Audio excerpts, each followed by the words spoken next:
से आप trend line को बना सकते हो, उसके पीछे का साइकोलॉजी क्या होता है, सही तरीका क्या होता है ट्रेंड लाइन बनाने का, उसके बेसिस पे आपको ट्रेड कैसे ले सकते हो, तो ये सब कुछ हमने देखा था। तो इस वीडियो में मैं आपको बताने वाला हूँ ब्रेकआउट, कंसोलिडेशन और ब्रेकडाउन के बारे में। काफ़ी इंपॉर्टेंट टॉपिक है, इसके पीछे का क्या क्या साइकोलॉजी होता है, तो इसका थ्योरी पहले बताता हूँ, उसके बाद इसको चार्ट पे भी दिखाऊंगा कि कैसे ये चार्ट पे रियल टाइम में वर्क करता है। तो सबसे पहले मैं कंसोलिडेशन फेज बताता हूँ, क्या होता है कंसोलिडेशन, क्या होता है। तो जैसे कंसोलिडेशन का दो रीजन होगा, इसके पीछे का दो साइकोलॉजी होगा, ठीक है। मैं दोनों को बताऊंगा आपके सामने कि क्यों होता है। सोचो कि यहाँ से मार्केट ऐसे ऊपर गया, नीचे आया, फिर से ऊपर गया, फिर से नीचे आया, फिर से ऊपर गया, फिर से नीचे आया, ये एक जोन में ऐसा मूव कर रहा है, ठीक है। तो हम दोनों जोन को मार्क कर लेते हैं और हमें पता है कि ऊपर से यहाँ से क्या हो रहा है, सेलिंग, यहाँ से सेलिंग हो रहा है और यहाँ पे बाय हो रहा है, ठीक है। तो दोनों बायर्स का एरिया है ये वाला और ये सेलर्स का एरिया।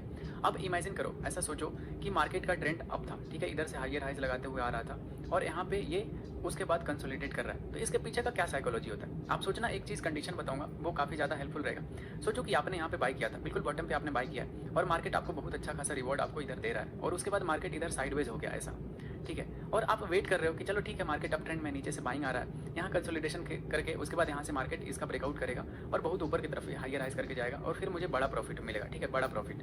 तो इसके वजह से यहाँ से बहुत सारे लोग बाय करके इस फेज में भी होल्ड करके रखे रहते हैं अपने पोजीशंस को। और ऐसे में सोचो क्या होगा, ठीक है। मैं दो साइकोलॉजी बताता हूँ, दो डायरेक्शन बताऊँगा। चलो ठीक है, अगर यहाँ से इसका इस लेवल का अपर लेवल का ब्रेकआउट आता है, देन यहाँ पे कौन खुश रहेंगे, जो नीचे बाय करके रखे हुए हैं और जो लोग भी यहाँ पे बाय किए हैं, इस जगह पे बाय किए हैं और इस जगह पे बाय किए हैं और इस जगह पे बाय किए हैं। तो ये सारे लोग बहुत खुश होंगे और जिनको दुख होगा वो रहेंगे ये वाले सेलर्स, ये वाले सेलर्स और ये वाले सेलर्स, जो भी ये उम्मीद में सेल कर रहे थे यहाँ से कि अब मार्केट कंसोलिडेट कर रहा है, बहुत ऊपर मूव कर गया, अब यहाँ से मार्केट लोअर लोज करके नीचे चला जाएगा।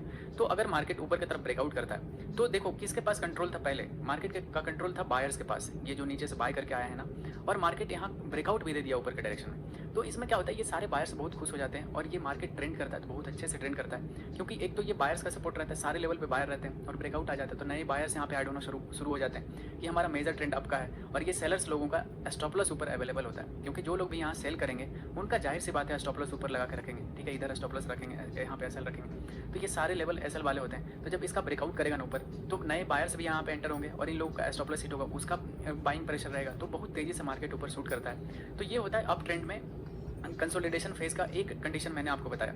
अब चलो मैं दूसरा कंडीशन बताता हूँ कि क्या होता है, ठीक है, दूसरा साइकोलॉजी बताता हूँ। ये था पहला साइकोलॉजी, ठीक है, इसको अच्छे से देखना, आप नोट करना खुद का।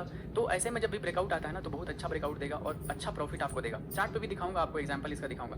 अब दूसरा कंडीशन, इसी चार्ट का दूसरा कंडीशन बताता हूँ। सोचो कि यहाँ पे ब्रेकआउट नहीं दिया और इधर ब्रेकडाउन दे दिया। अब यहाँ पे सोचना कि नीचे चलो इसका कलर ब्लैक कर देते हैं। सोचो कि यहाँ पे मार्केट में ब्रेकडाउन आ गया।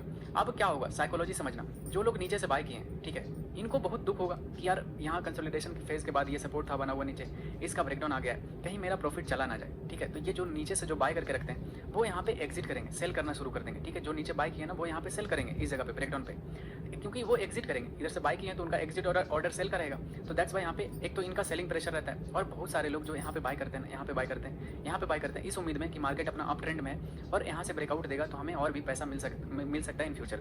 तो इस बेसिस पे बहुत सारे लोग इस जगह पे बाय करते हैं सपोर्ट पे, तो इनका भी स्टॉप लॉस नीचे अवेलेबल रहता है। तो ऐसे में क्या होता है, ट्रेंड रिवर्सल आ जाता है, क्योंकि एक तो ये सारे लोग एग्जिट करते हैं, ये सारे लोग जो भी यहाँ पे बाय करते हैं उनका स्टॉप लॉस लेवल यहाँ पे लगा रहता है इस जगह पे। तो जैसे ब्रेकडाउन आएगा ये सारे लोग पैनिक में आ जाएंगे, एग्जिट करना शुरू करेंगे और इसके वजह से ये सारे जो भी नीचे इधर से करके बाय करके लेके आए थे वो भी यहाँ पे एग्जिट करना शुरू कर देते हैं। तो ऐसे कंडीशन में मार्केट बहुत तेजी से डाउनफॉल में जाता है। तो इसी की वजह से ये कंसोलिडेशन फेज जो होता है काफ़ी ज़्यादा इंपॉर्टेंट होता है और इसको अच्छे से मार्केट में ऑब्जर्व करना और सही से एनालाइज करना बहुत ही ज़्यादा इंपॉर्टेंट होता है। तो मैं आपको रियल चार्ट पे इसका बताता हूँ, ये दोनों एग्जाम्पल दिखाता हूँ कि कैसे ये काम करता है, ठीक है, रियल चार्ट पे।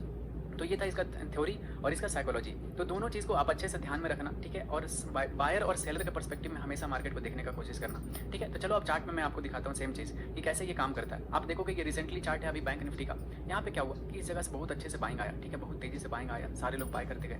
मार्केट क्या किया कि इस जोन पे एक कंसोलिडेशन फेज बना दिया, नीचे सपोर्ट बना दिया और इस जगह पे रेजिस्टेंस बना दिया। तो इस जोन में मार्केट इधर कंसोलिडेट कर गया बहुत देर तक। तो इसमें क्या होता है कि जब नीचे से बाइंग होता है, बाइंग प्रेशर रहता है नीचे से और उसके बाद ऐसा कंसोलिडेट करता है, तो ब्रेकआउट आने का चांसेस काफ़ी ज़्यादा होता है, क्योंकि बाइंग प्रेशर ज़्यादा लोग बायर्स होते हैं, ठीक है। तो इस वजह से ब्रेकआउट आने का चांसेस, ये पहला साइकोलॉजी मैं आपको बता रहा हूँ कि जब ऐसे लेवल का ब्रेकआउट आता है तो क्या होता है। तो फिर आप देख सकते हो कि मार्केट में क्या हुआ। तो फिर उसके बाद क्या हुआ कि जैसे इस लेवल का ब्रेकआउट आया, ठीक है, इस लेवल का ब्रेकआउट आया, अगले दिन गैप अप ओपन हुआ था, ये प्रॉफिट बुकिंग आया था, क्योंकि बहुत अच्छा प्रॉफिट जो लोग यहाँ से बाय किए होंगे उनको यहाँ पे बहुत अच्छा प्रॉफिट मिल रहा होगा। तो जैसे ही मार्केट यहाँ पे ओपन हुआ, प्रॉफिट बुकिंग में गया और उसके बाद ये लेवल का ब्रेकआउट आ चुका था, क्योंकि ये कंसोलिडेशन फेज था। यहाँ पे सारे लोग क्या किए थे, यहाँ पे नीचे से लोग बाय कर रहे थे कि वो मार्केट यहाँ से ब्रेक करेगा, उनको अच्छा पैसा मिलेगा, और यहाँ से ऊपर के लेवल पे लोग सेल कर रहे थे कि यहाँ से मार्केट अगर नीचे गया तो बहुत तेज़ी से रिवर्सल आएगा और हमें पैसा मिलेगा।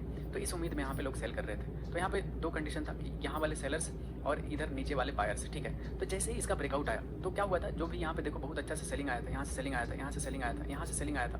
तो ये सारे सेलर्स का स्टॉप लॉस कहाँ था, यहाँ पे था, यहाँ पे था, यहाँ पे था, इस जगह पे, सारे जगह पे स्टॉप लॉस लगा हुआ था। तो जैसे ही मार्केट ऊपर निकला ना, ये सारे लोग पैनिक में रहते हैं और ये लोग एग्जिट करते हैं, ठीक है। और जो लोग इधर से ब्रेकआउट पे मतलब यहाँ पे सपोर्ट पे बाय करके रखे रहते हैं, ठीक है, उनको काफ़ी अच्छा प्रॉफिट मिलता है। तो मॉर्निंग में देखना ये मार्केट गैप अप ओपन हुआ और प्रॉफिट बुकिंग में चला गया और मार्केट यहाँ पे आया और उसके बाद यहाँ से नया एक अप मूव लगाया, क्योंकि ये जोन से बाहर निकल गया था। ये था हमारा कंसोलिडेशन फेज, ठीक है। अप ट्रेंड में कंसोलिडेशन फेज के बाद फिर से मार्केट कितना अच्छा देखो ट्रेंडिंग कर गया, पूरा दिन इसमें बाइंग चला।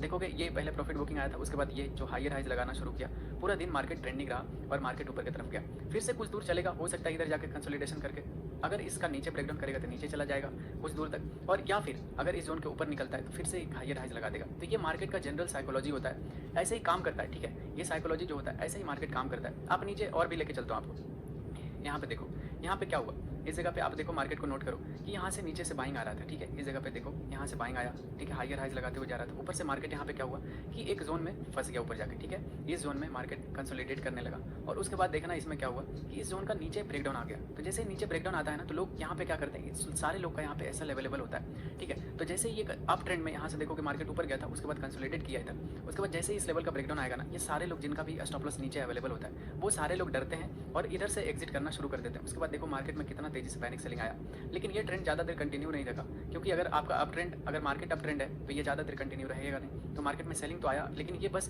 प्रॉफिट बुकिंग था, ठीक है। अगर अप ट्रेंड में ऐसा कंसोलिडेशन के पास अगर नीचे ब्रेकडाउन आता है, ठीक है, ब्रेकडाउन आता है, तो ये बस प्रॉफिट बुकिंग था। उसके बाद फिर से मार्केट इधर कंसोलिडेट करेगा, ठीक है। ये कंसोलिडेशन फेज जो रहता है ना, ये पता नहीं कब चलेगा, कितना देर चलेगा। 85% टाइम हमारा मार्केट एकदम बिल्कुल कंसोलिडेट करते ही रहता है, तो आपको भी बस समझना है। लेकिन हाँ, यही अगर आप ट्रेंड में कंसोलिडेशन के पास बाद ब्रेकआउट आएगा, ठीक है, तो वो बहुत अच्छा से मूव करता है। आप यहीं पे देखो, ठीक है, जरूरी नहीं है कि आपका कंसोलिडेशन फेज बड़ा होगा।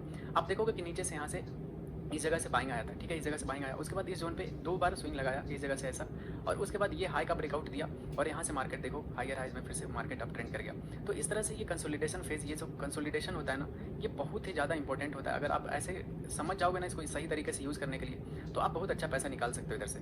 तो इसको, क्योंकि ये ट्रेडिंग का बहुत ही इंपॉर्टेंट पॉइंट होता है, ठीक है। ये जो कंसोलिडेशन फेज होता है ना ऐसा वाला, देखोगे ये जो ऐसे जोन में क्या होता है कि बहुत सारे लोग का पोजीशन बिल्डअप होता है, बहुत सारे लोग बाय कर लेते हैं, क्योंकि अगर 2-3 घंटे भी मार्केट ऐसा जोन में मूव किया तो सोचो कि कितने बाय ऑर्डर लगे होंगे, कितने सेल ऑर्डर लगे होंगे। तो इस जगह पे बड़े बड़े प्लेयर्स का फाइट होते रहता है। तो जब भी किधर भी इधर साइड अगर ब्रेक करता है, अगर ब्रेकआउट आया तो ऊपर की तरफ मूव कर जाएगा। अगर मेजर ट्रेंड इसका अप रहा ना, तो ये बहुत तेजी से ऊपर मूव करता है, क्योंकि बहुत सारे लोग यहाँ पे सेलर का एग्जिट पोजीशन होता है और बायर्स यहाँ वाले और कॉन्फिडेंस में आके इधर और भी पैसा लगाना शुरू कर देते हैं। और अगर ब्रेकडाउन आता है तो ये जस्ट एक थोड़ा सा प्रॉफिट बुकिंग हो सकता है, बहुत बड़ा ट्रेंड रिवर्सल नहीं होता है, लेकिन यहाँ पे प्रॉफिट बुकिंग देखने के लिए मिल सकता है। तो ये जो जोन होता है ना, इसको कंसोलिडेशन वाला फेज होता है, इसको आप मास्टर कर लेना अच्छे से, इसको बैक टेस्ट करना, ठीक है। जैसे कभी भी आप देखना कि मार्केट हायर हाइज लगा रहा है और ऊपर जाके कहीं पे कंसोलिडेट कर गया, ठीक है, तो आप वहाँ पे वेट करना, और अगर इसका ब्रेकआउट आता है देन देखना, अगर पुल बैक पे एंट्री मिलता है आपको, देन आप उस पर बहुत अच्छा से फिर से एक नया ट्रेंड को राइड कर सकते हो। ये बहुत ही अच्छा थ्योरी होता है ऐसे ट्रेडिंग करना, क्योंकि कोई भी चीज़ अगर आप बहुत तेज़ी से भागते हो तो एक टाइम ऐसा आएगा कि आप थक जाओगे, तो फिर आप थोड़ा देर एनर्जी इधर बनाओगे, फिर से अगर आप वापस से रिकवर होगे तो फिर से एक नया मूव लगाओगे और फिर से नया एक अपर ट्रेंड में चले जाओगे। तो यही होता है इसके पीछे का साइकोलॉजी। तो कोई भी स्टॉक भी ऐसे ही है कि बहुत तेज़ी से अगर मूव किया तो वो कहीं ना कहीं जाके थोड़ा पाउज लेगा, क्योंकि मार्केट को चलाते हैं बड़े प्लेयर्स। तो जरूरी नहीं है बड़े प्लेयर्स पूरा दिन भर चलाएंगे और महीना भर चलाते रहेंगे। तो वो जैसे ही यहाँ से नीचे से बाय करके ले जाते हैं, कुछ देर तक साइडवेज रहता है, उसके बाद फिर से नया जोश के साथ वो फिर से बाइंग स्टार्ट करते हैं। अगर ब्रेकआउट आया तो बहुत बड़ा बाइंग दे देते हैं, अगर ब्रेकडाउन आया तो वो प्रॉफिट बुक कर लेते हैं जो लोग नीचे बाय करते हैं। तो ब्रेकआउट, कंसोलिडेशन और ब्रेकडाउन, ये तीनों का कंडीशन मैंने आपको बताया। एक कंडीशन और मैं आपको बता देता हूँ, वो चीज़ मिस हो रहा है। अगर सोचो कि मेजर ट्रेंड डाउन जा रहा है, ठीक है, डाउन ट्रेंड में अगर ऐसा बन रहा है, कंसोलिडेशन नीचे हो गया, तो इसमें क्या होता है ना कि इसका जो साइकोलॉजी होता है कि अगर सोचो इसका ब्रेकआउट आ जाता है तो जो लोग इधर से बाय किएंगे किए हुए रहेंगे, उनको अच्छा लगेगा कि चलो यहाँ से ट्रेंड रिवर्सल आ रहा है, तो ये लोग और कॉन्फिडेंस में यहाँ पे बाय करना शुरू कर देते हैं। लेकिन दूसरा कंडीशन ये है कि जो लोग ऊपर से सेल करके रखे हुए रहते हैं, तो जैसे इसका ब्रेकआउट आएगा वो लोग डर जाते हैं, उनको लगता है कि कहीं प्रॉफिट मेरा चला ना जाए, दैट्स वाई वो यहाँ पे एग्जिट कर देते हैं। तो ये जस्ट एक पुल बैक रहता है थोड़ा सा, ये प्रॉफिट बुकिंग रहता है, ये बहुत बड़ा रिवर्सल नहीं आएगा। अगर रिवर्सल आता भी है तो उसका एक कंडीशन है, मैं आपको